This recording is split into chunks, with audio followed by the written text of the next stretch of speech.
Hello, I'm Janet Morana, Executive Director of Priests for Life. Welcome to Just Ask Janet. Well, today's program, if you have any children around the house, gather them in because today is going to be a treat just for the grown-ups, but also for the kids. Because joining me today is a very, very famous author. He's written so many books, amazing children's and adult books. And I'm very privileged to work with him here at Priests for Life with Father Pavone. As a matter of fact, I've known him about 30 years, like Father. So welcome, Anthony DeStefano, to the program. Hey, Janet. Thanks for having me, as always. Okay.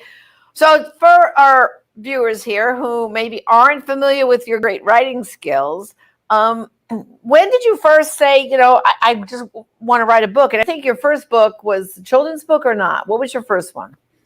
Well, first published book was an adult book, A Travel Guide to Heaven. And that was published back in 2003. The first book I ever wrote was a children's book called Little Star, which I wrote in high school, but it sat in a drawer for 30 years until it was finally published. So I guess you could say I started with children's books, but, I started about 2003, almost 20 years ago, with adult Christian books. Christian books. And of course, Little Star happens to be, of all your books, it is my favorite, especially for Christmas. And I can't read that whole book, Anthony, and get there without getting choked up. But today's show, we're going to focus on our Blessed Mother, Mary. And the first Mary book you wrote is this one here I'm holding, Our Lady's Wardrobe. So just tell everybody a little bit about Our Lady's Wardrobe. I'm going to open some of the pictures because they're absolutely stunning. Okay, thank you. I wanted to write a book on Our Lady for many, many years. I've had a strong devotion to Our Lady. Even before I was a strong Catholic, I loved Our Lady. I don't know why. But I never was able to come up with any idea that I thought was worthy of her, that was creative enough. And sometime a couple of years ago, after Eucharistic adoration, saints that we venerate, like St. Joseph and St. Francis and St. Anthony, they were all dressed the same, wearing this dull brown robe. But and Mary, here I'm showing it. A perfect woman, dressed beautifully, always adorns herself. So I thought, wouldn't that be a nice way to introduce children to Our Lady by showing them some of her well-known apparitions and some of the great clothes that she wore? And that would be a colorful, fun, entertaining way to introduce children to the Blessed Virgin. I'm going to hold up some of these pictures. Look at this. See? Beautiful, right? Yeah, because you go through here. This is Our Lady of Mount Carmel. And, of course, those of us in the pro-life movement, our favorite, Our Lady of Guadalupe, right? But you're right, Anthony. This is a great way of really practically, how do you teach children about all these apparitions? And, here's the miraculous medal. And I know for a fact, I think this is one of your favorites because I do believe you have a ring that you wear all the time, right?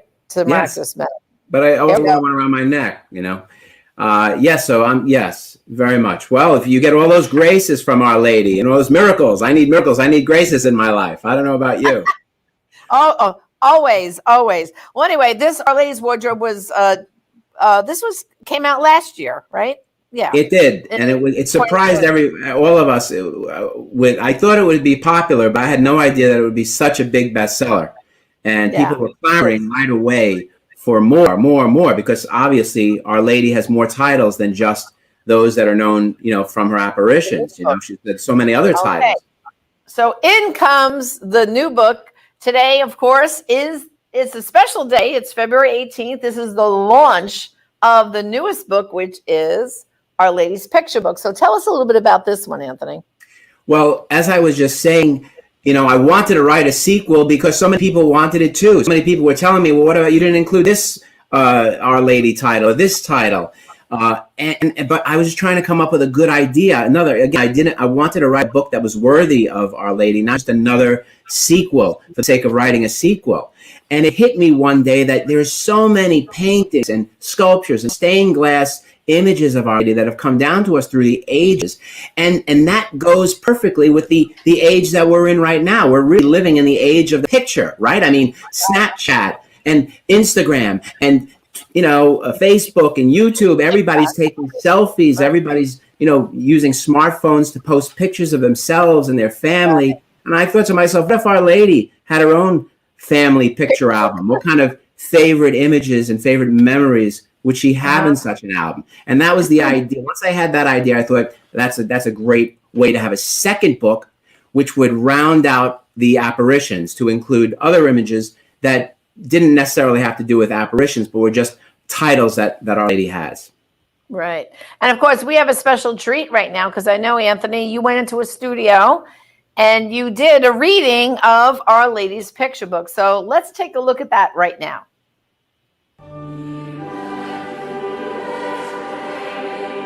This gives me like till about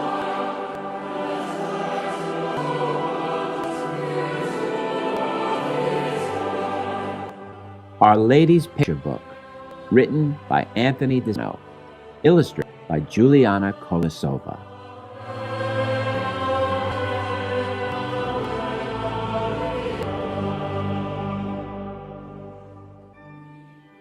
Pictures help remind us of the people that we love, people here on earth with us and heaven up above.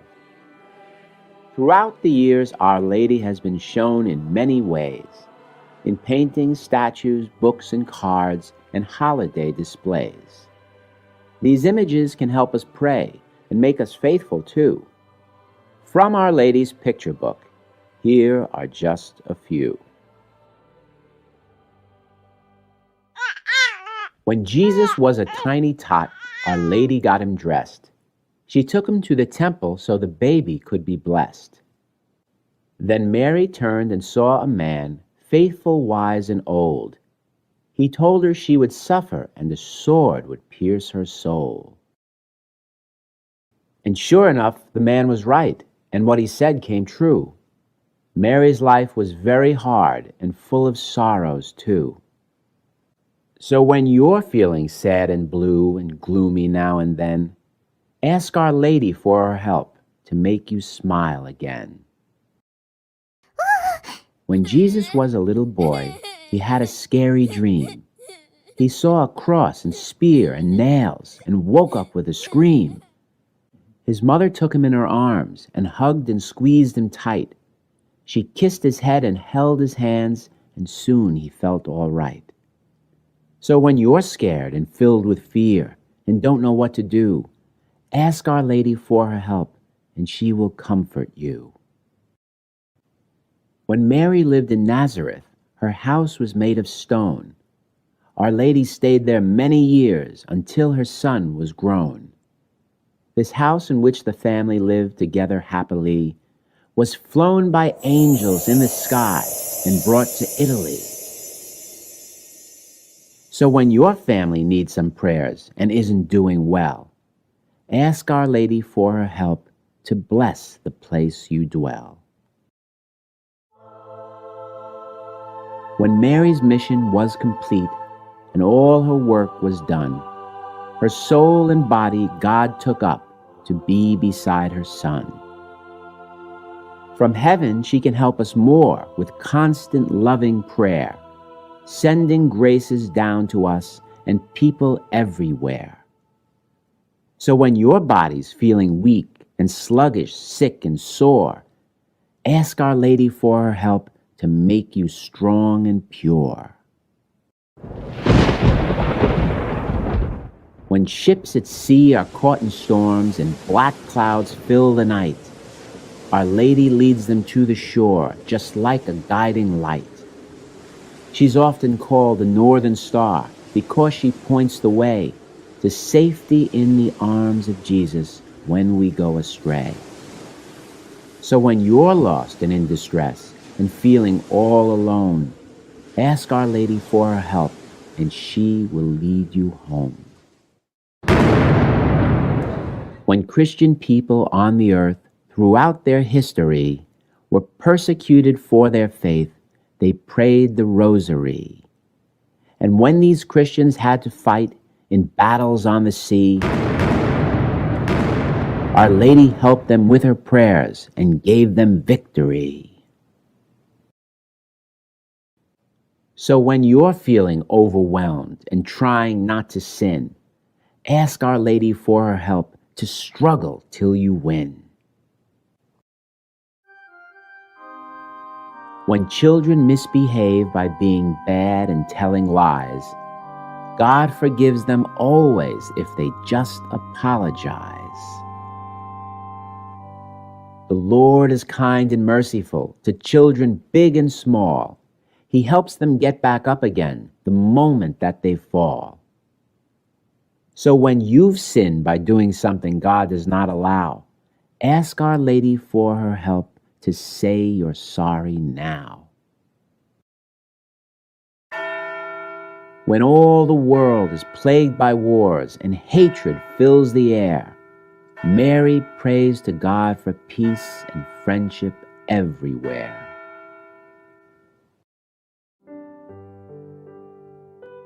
The only way the gift of peace can ever be restored is if we worship Mary's Son, Jesus Christ the Lord. So when you're feeling really mad at people that you know, ask Our Lady for her help to let your anger go. Our Lady's heart belongs to God. It's spotless, clean, and pure. That's why it's called Immaculate for now and evermore.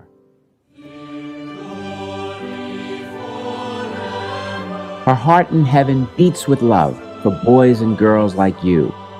She's mother to our Lord above, but she's your mother too. So ask Our Lady for her help. Ask her day and night. Ask her when you're feeling sad. Ask with all your might. Ask Our Lady, never fear. Ask for anything. She will bring you peace and joy from Jesus Christ the King.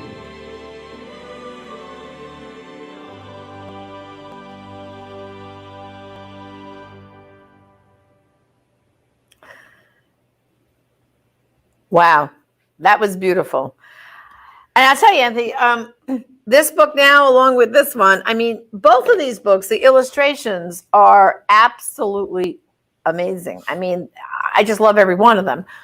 How did you find this illustrator? Because, I mean, her artwork is just fantastic. Yes, well, her name is Juliana Kolosova, and she's an artist who was originally from Moscow. She's Russian-born, and then she moved to Canada. And I found her because, Janet, I was looking for artists that specialize in very photorealistic kinds of images, the ability to draw people and nature scenes and interior scenes with a strong sense of photorealism. And I did not want the book to be too cartoony.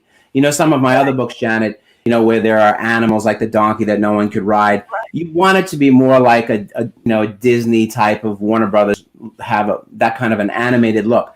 But for a book on Our Lady, I wanted to demonstrate this theological truth that Our Lady is real. You know, in the Catholic Church, we have this beautiful doctrine of the Assumption, that at the end of Mary's life, you know, she went up body and soul to heaven. She's in heaven now with a real, live, breathing, glorified body, you know, and I wanted to show that she's real and that heaven is real. So I wanted an artist that, you know, could really, you know, make the person reading the book say, wow, I could reach out and touch that person. Just like the people who saw the apparitions of Mary, like Bernadette, they always said, oh, that Mary was, you know, just as real as us, only more beautiful. Yeah. So now, does Julia know that Our Lady's Wardrobe, how popular that book has become? Does she have that spoken to her? Does she know? She knows, and she was thrilled to do Our Lady's picture book. And guess she's doing another book for me too, called Joseph's Donkey. It's a book on Saint Joseph, which is coming out this Christmas. And I wanted to use Juliana for the same reason that I used her for these books, because if she painted Our Lady so well, then she could paint her spouse, Saint Joseph, well. Well, I'll be looking forward to that one, Anthony, because, you know, I always feel like poor Saint Joseph, he always gets the short end of the stick. I mean, there's not one word he says in the whole Bible. People, you know, they just kind of forget about him. He's like that humble, quiet, you know, servant, protector of course, the Lord and Mary. But I always feel like there's not enough attention, except when people want to sell a house and they focus on Saint Joseph. But other than that, he kind of gets forgotten, except for March 19th, you know? Well, yes, I agree with that. And that's why I wrote this book. And I give a little bit of it away now. The book is about Joseph's donkey. And the donkey sort of mirrors Saint Joseph. He's also quiet. He's also strong. He's also silent. He's also very noble. He just does his work, but in the process of that, he protects the Holy Family and goes on all of these adventures with, sees the birth of Jesus. So it in a way, the book, even though it's called Joseph's Donkey, it's really about Saint Joseph, whose character and life this little donkey mimics. I think all right. Well, I'm promising our viewers, Anthony, then as soon as that book's available, we'll have you back. This Christmas. Yeah, and this is the year of Saint Joseph, too, as you know. Oh, yes, absolutely. That's right. Pope Francis called this the year of St. Joseph. Yes. Well, let's go back, though, to Our Lady's picture book. And like I said, this is a beautiful story. And, of course, today's February 18th. Yesterday was Ash Wednesday. Everyone now is in that Lenten spirit. But I think we have to start thinking about Easter. And wouldn't it be fabulous to have these books in someone's Easter basket, children's Easter basket for Easter? I think these would make great Easter presents. What do you think, huh? I hope so. I hope so. I wrote this book not because it would make a good present, obviously, although probably it would. But I really did write this book and the last book so that together they would serve as a real kind of simple yet comprehensive introduction to the Blessed Virgin Mary. These crazy times that we're living in, we need Mary more than ever. And we need, especially to educate children about Mary. So, yes, I'm happy if it's used as a gift. But the real purpose is just to get the message out about how Our Lady leads people to her son, Jesus Christ. Well, I also think, Anthony, because when you think about it, the past year with the pandemic, children in our country, their whole world has been turned upside down. I know this from my grandchildren, watching, all their sports like cheerleading, hockey, canceled. First they're learning at home totally on Google Classroom or Zoom. And now they're back in school maybe 2 days a week and 3 on Zoom and vice versa. And then they come in and test kids. And if too many people test, they shut down the school for a week. So it's this uncertainty I think that children are dealing with right now. But what better way than to help these children to say that you have the Blessed Mother you could be praying to and find comfort if you're, like you're saying in the book, if you're feeling frightened, it's Our Lady who can help calm those fears, right? Yeah, that's another big difference between this book and Our Lady's Wardrobe. This book is actually a prayer book. It takes these titles of Our Lady, like Our Lady of Sorrows, for instance. And if you're feeling blue, you can go to Our Lady of Sorrows and ask for consolation. Or if you're, lost and in distress, you could pray to Our Lady Star of the Sea, because she's like the North Star, always guiding you to Christ. So yes, we can pray to her to intercede for us with her son. And also, another thought about this pandemic. We've lived with this pandemic a whole year, Janet. As you know, you've had to deal with this. And, we see sickness all around us, and people we know have gotten sick, and, relatives have gotten sick. Some have even died. And I think to myself, Jesus, when Jesus Christ was a little boy and when he was a teenager, he got sick too. He wasn't just fully God, he was fully man. And when he was sick, when he came down with, some sort of a sickness or afraid, who nurtured him? Who got him back to health? Mary. His mother, Our Lady. Our Lady's the one who made him chicken soup or matzo ball soup or whatever it is she made him. And she's the one who consoled him. And so we're called to be Christ-like. And so if we're scared about getting sick, we should go to Mary just like Christ went to Mary. That's right. And, what better way? Because like I said, kids nowadays, they wake up each day and they don't know, am I going to school or am I Zooming? It's like, it's so much uncertainty. That I think building up a devotion to our Blessed Mother is a really, really great idea. So I'm just going to remind our viewers here that Priest for Life, we have our online store. Go to prolifeproducts.org. And we're offering really a special deal during the whole month of March as part of our special. We're going to let you get both of these books for a donation of $27. So that means you're going to get Our Lady's Wardrobe if you missed that first go round, and Our Lady's picture book for a special donation of $27. So it's a great deal. And at the same time, you're making a donation to a pro-life ministry. So what better way than to get these two books? So I'm hoping more people will get them. I know, Anthony, I'm getting them for my grandchildren. I can't wait. I'll have to ship them out to the grandchildren in California and send them up to New York for my grandchildren there, because they all love your books. Thank you. In fact, my friends I have a lot of friends who have grandchildren. They all ask me, is Anthony coming out with another book? I said, don't worry, there's another one coming out. Oh, make sure I get it. Make sure I get it. So they all want to line up waiting for your books. Huh? There's always another one coming out. And I want to say one thing, Janet. You mentioned about pro-life. This is a very pro-life book. No one should think that this isn't, Mary is the mother of life. Jesus Christ is life. He came so that we may have life and have it more abundantly. So she's the mother of life. And we have to remember that in the pro-life movement. Very important. The closer you get to Mary, the more devoted you get to her, the more of a pro-life warrior you can become. Right. And of course, I just want to remind the adults that you have a beautiful collection of adult books too, which is also on our website, on our store, prolifeproducts.org. And what's the most, I always forget what the order they were published in, but what's the most recent one that just came out not long ago? I wrote a book on hell. It's called Hell, a Guide. So I've got heaven, I've got hell. I just have to do one purgatory, then I will have updated Dante. Yeah. Well, it's kind of like when you first told me about that hell book, I said to myself, hell, who wants to read about hell? But tell them a little bit about your hell book, because it's people think we're living through hell right now, but we're really not. What we're living through is nothing compared to the real thing.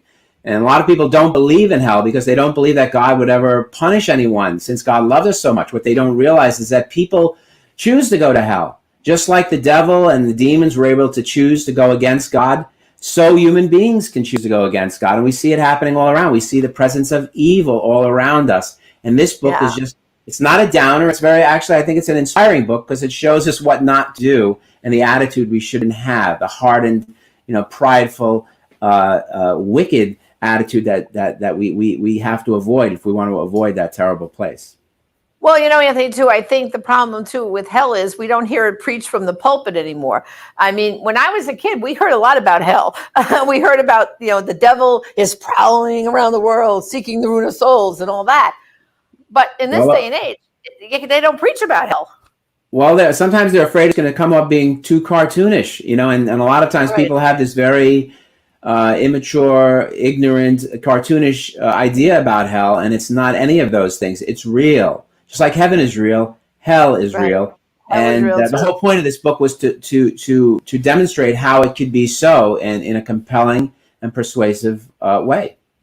And once you read that, you're going to really want to be striving to be a saint and get to heaven. There's no way you're going to want to go to hell. You want to maybe give up some bad practices so that you will get on the right path instead of the wrong. So, Anthony, I really want to thank you I know you're so busy doing all your work here for Priest for Life, but thanks for taking a time out this afternoon and joining us. And again, I wish you all the luck with these two books. And again, brothers and sisters, go to prolifeproducts.org, Our Lady's Wardrobe, and the newest one, Our Lady's Picture Book. And for the grown-ups, find out how not to go to hell by reading Anthony's book about hell. So this is Janet Morano, Just Ask Janet. Thank you for joining us again. God bless.